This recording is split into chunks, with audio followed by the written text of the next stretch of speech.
Welcome back, folks, to episode 75 of the Running Man Self-Regulation Skills Project podcast with me, your host, Dr. Armando Dominguez, PhD in health psychology, licensed professional counselor, and an adjunct professor at a local community college. And what we're going to be talking about today are two opposing poles of success and fear. And success and fear both hinge upon, one, the idea, how we think about things, but two, how we feel about those things that we're thinking. But also a sub-point, really a third point, is the belief that we have as a result of those things, point 1 and 2. And why is it that success and fear are so closely related is really my question for this podcast. And what we're going to be looking at are types of fear. Now, what I'm going to do, I'm going to relate to you the title of the book that I mentioned in one of the other podcasts by Master Philip Starr of the Elytron system called Martial Arts and the Mirror Image. Now, this is something where he starts really describing some of the mental skills that go along with the physical skills to become a better performer.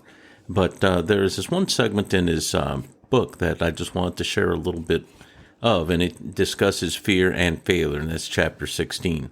But he subtitled The Flavors of Fear, and I'll kind of read this little bit to you. Fear comes in different flavors. Let's take a look at the most common varieties. Number one, of course, is the fear of failure. This is the biggie. Most people fear. Most common people fear. People fear that they will fail, and rather than taking that chance, they never get out of the starting gate. Some will move forward for a time, and when the fear of failure nestles into their minds, they stop dead in their tracks and give up. I think that ego has a lot to do with this. Some people fear that others will think of what others will think of them, and when they fail. Some fear what they may think of themselves. Their egos will suffer. Rather than take that risk, they find a seemingly plausible reason to quit. The second type of fear that he mentioned is fear of success. And he writes, yes, there really is such a thing. Some people do very well in their quest for success, but they get close to their goals, they quit. They're actually afraid of succeeding. It's something they've never done before. And rather than venture into the unknown, they turn around and walk away. And this is something that can keep us from peaking in the areas or activities, because we're entering into the third part of fear, and that's the aspect called this fear of the unknown. Now, we've all heard this term, nothing new here, but he writes in the book, I sometimes tell students that when they strive for success and begin their journey down that path, that they will eventually come to the precipice. It is dark, and they cannot see what's beneath them. Many will turn around and go back to be safer, more familiar ground. They will not achieve their goals, but they're happy to stay in familiar surroundings, even if the surroundings aren't entirely comfortable or even adequate. Others tiptoe to the edge of the jagged precipice and finally find the strength and spirit to do what they find needs to be done. If they are ever to hope to achieve their goals, they jump into the unknown. The landing may be soft or it may be hard, but the most important thing is that they took the chance and jumped. Their willingness to do this reflects an inner strength that will be needed as they continue down the path. And because their spirits have become strengthened by their willingness to jump, they won't turn away and give up when they have to jump again. So there's a lesson to be learned from the unknown, of course, but also recognizing that we fear in different ways. We even fear to the point where we may not start or begin something. And that is more the thought aspect, our belief quality that stems from what we expect or what we predict. And like Master Starr said in the book, that he thinks it's ego, and I do agree with that point, that there is an egoistic aspect of that where there's a sense of self-preservation. So a very important point to pay attention to. Now, I'm going to read from another tome, and this is from the late Dr. Glenn Morris's last book. It's called Quantum Crawfish Bisque for the Clueless Soul. But he writes a little bit of a social psychology and the applied tenets in there. And let me read you a couple of things. One is that mystics since the beginning of time as well as clever people, have developed the means to discipline the mind and stimulate states of well-being. These states relate to the release of endorphins, serotonin, and painkillers, and result in euphoria. Recent research indicates that these internally produced natural substances are more potent than synthetic opiates and are byproducts of the states when physical and mental well-being predominate in people who have a positive regard for themselves and others.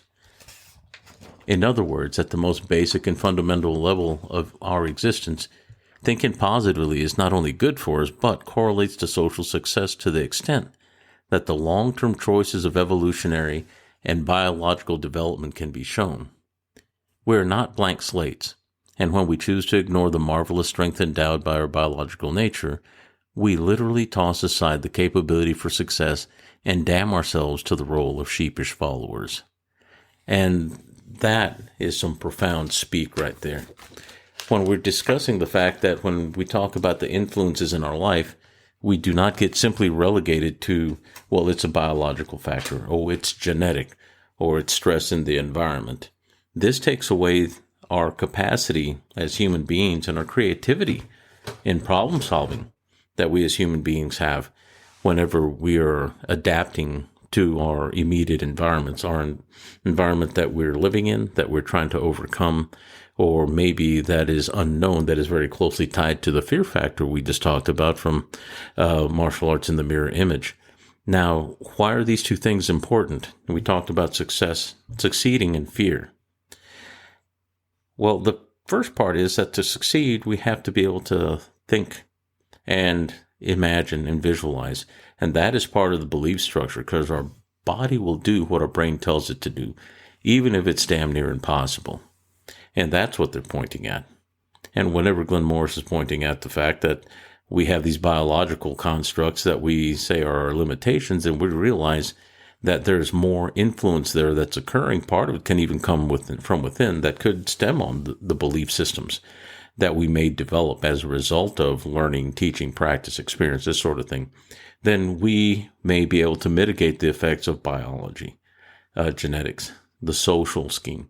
So there is a very dynamic interplay that occurs there. So we are not these automatons, these robots that are unfeeling and only this bag of reactivity and responses. And to some degree, and I mentioned it in one of the other podcasts as well, if we get too granular to the point of the molecular biological, then it seems like we have no free will at all. But one of the things that they can't do is measure our consciousness or measure where mind is. And everything that we've seen so far as imagery, fMRI technology, we see where the metabolization of sugar is occurring while we're doing our thinking and our feeling and reactivity. Wherever all the electrical activity is occurring is just indicative of where the action is. That's about it. But we're not able to really identify mind or consciousness or awareness of self, this sort of thing, even though we may be measuring when we tell ourselves, when we're imaging, be self-aware, work on mindfulness, and what are the things we're seeing the structures light up when in the process of said mindfulness. But we haven't been able to map that. Now, back to the topic at hand, success and failure and fear. To succeed at anything, rarely do we call a success unless there's been some sort of resistance, or it's a task that's not easy to accomplish, or something that's difficult, an event, or an opponent to overcome that is beyond the typical challenge. If it's just like walking and then a piece of paper flies into you by the wind and it does nothing to you other than just brush against you and flies away, then that is no challenge. You have not survived an event. But the fact of the matter is, if that same piece of paper were a being, a person that was trying to harm you, or somebody that was trying to take something from you, or to get close to your family that they could take advantage of them, and you're the barrier between that individual and harm to your children, for instance, then yes, you win, you overcome, you survive, and that is a challenge, and we'll call that succeeding.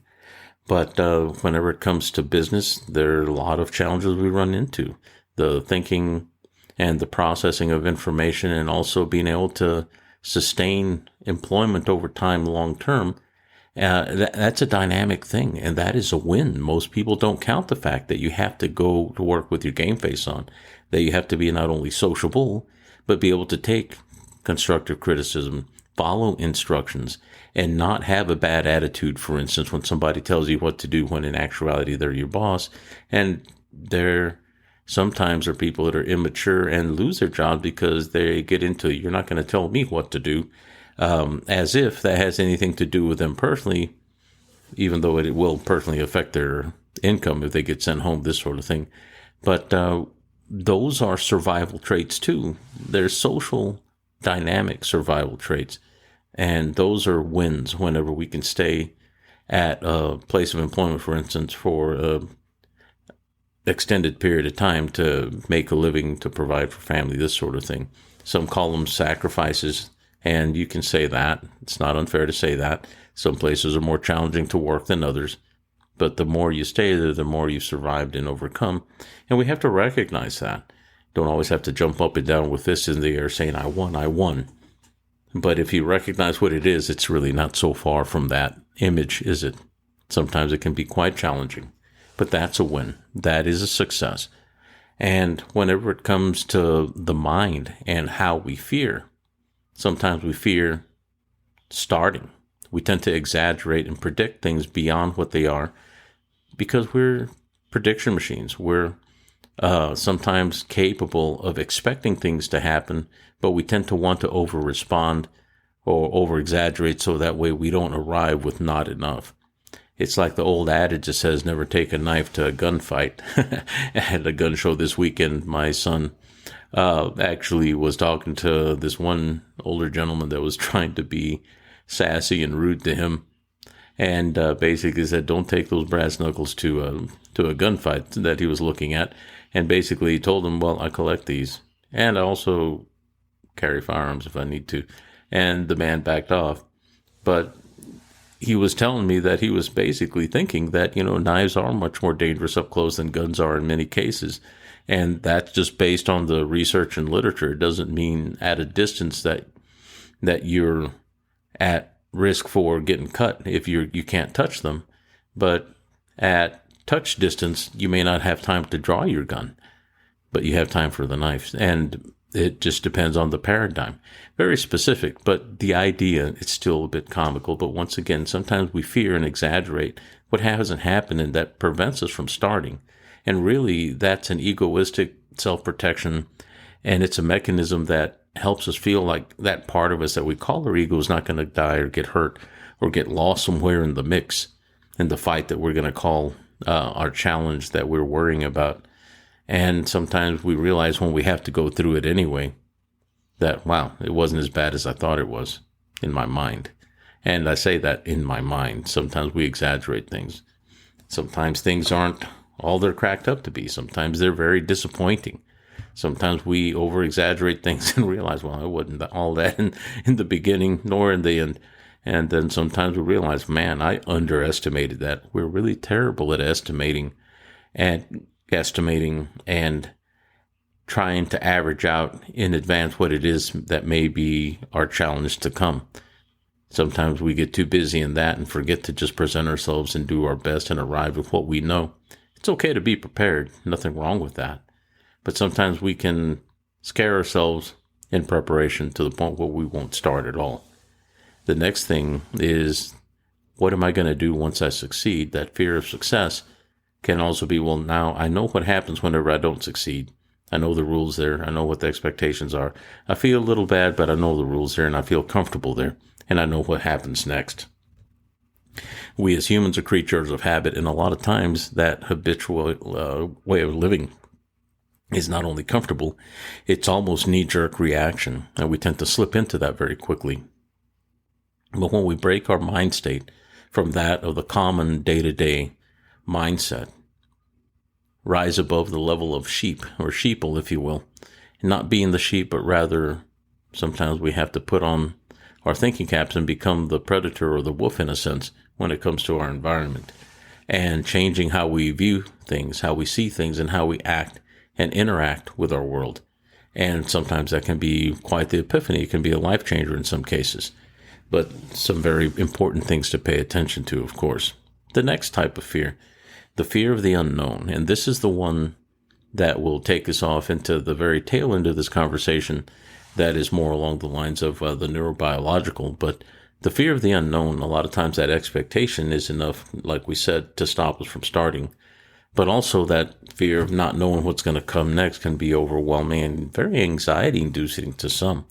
I don't know what to do or how to do, and sometimes we don't know where we're going or whom we're going to interact with, and that can be paralyzing. It can stop us from moving forward. If we're going to start any kind of endeavor in this life, we realize that we can stop, we can procrastinate, and we can call it, in quotes, resting. I'm just taking a rest, I'm a little tired. But if you're doing that, then you're not progressing, you're not moving forward. And sometimes you need physical rest. Absolutely acknowledge that. That's okay. But whenever we're procrastinating and distracting ourselves from moving forward in the direction that we know we need to do work or put effort so we can advance ourselves, whether it be in skill, advance ourselves, whether it be in our health, advance ourselves, whether it be in business, money making, this sort of thing. But yet I'm doing other things just simply because I'm doing things that look like work, that seem like busy. And this is what we call just movement. We're in movement, we're in motion, but we don't have traction. We're not moving things in the direction they should go. And I am guilty of this as well, and sometimes I lose traction. This is part of it. We can't always perfectly have traction. But if we're in motion and moving in the direction of problem solving, at the very least in that direction, when you get in traction again, you tend to do a little better once prepared. Nothing wrong with doing a little work beforehand. But keep these things in mind. When we deal with the unknown, unknown does not have to be fearful. We assume that there is a fear involved or the potential for danger is involved, but that's a belief. That is an assumed belief. A lot of times those assumptions to be careful, to be extra careful. And I remember once whenever I met some people from Canada, I was at a PhD colloquium and I was just happy to see them. And it's just part of my greeting. Whenever I would see my parents, they'd always say, love you. Careful. And I told them, hey, really nice meeting you. Be careful. And they're like, why are you telling me to be careful? Is it dangerous out here? Very knee-jerk, extra scared. They'd never been in the United States before, knowing that they were in Texas and people have guns. Those are some of the things they told me they thought about. Had no intention of inducing that in them. But yet that's how they responded. And these are the things that we have to be careful. When we arrive, and if we're centered and we're not making judgment of our environment in the sense of bad, good, but rather allowing ourselves to perceive whether or not something is safe and I can approach or doesn't look safe or feel safe, avoid letting our intuition guide us in a sense, then we're too heady in our perspective and we're overthinking things, and that's too slow.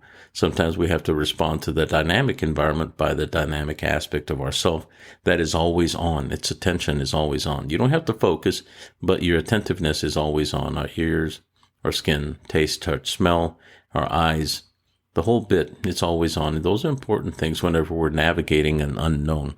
All of our senses turn up. Some people talk about the hackles on the back of the neck whenever they get that, I don't know, fear factor walking through the woods and they get the chills, the goosebumps, and the willies. Now, if you get all those things, chances are you're moving into unknown, and that's a fear factor thing.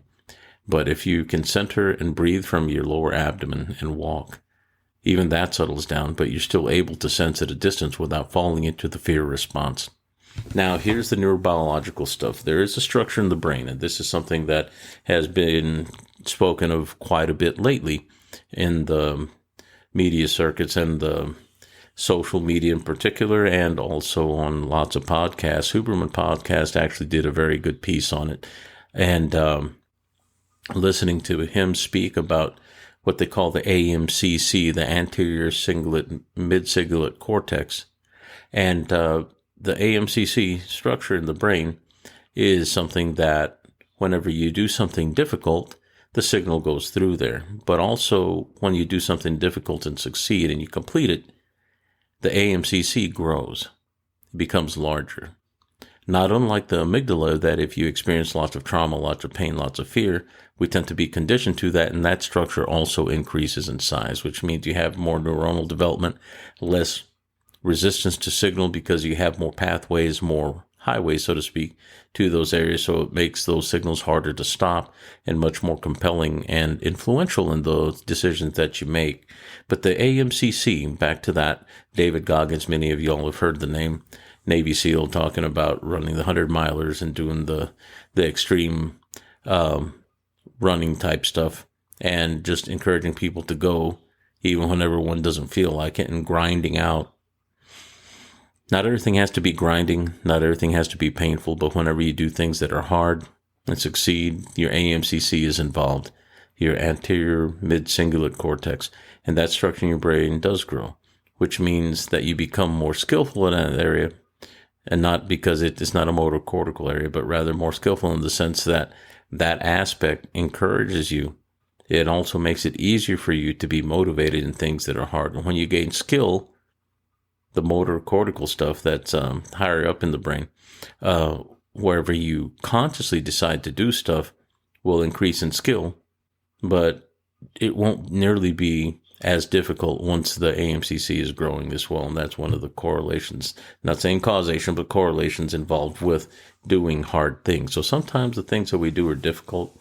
Realizing that the difficulty of our things aren't always limited by our biology or the social network, or things that we think that limit our human capacity, genetics, this sort of thing. Also, how we think, what we think, and what we believe as a result of those thoughts or thinking processes can impact our body and change things. If we know, and we do know this, that within a generation that stress and trauma can change the expression of a gene within a generation, that means within you, in your life, that a genetic expression can occur as a result of environmental stress. We also know, like Master Star's book said, that positive thinking is useful. And Dr. Gilliam Morris's book said that positive thinking is not only useful, but it's health-inducing. Important stuff. That means that we can affect, with a positive stress, eustress. We get healthier. Expression of genetics at that level, at the cell level. Also, the alleviation of stress and improvement of general quality of life, that we might have a greater quantity of quality things in our life. And that is a great idea.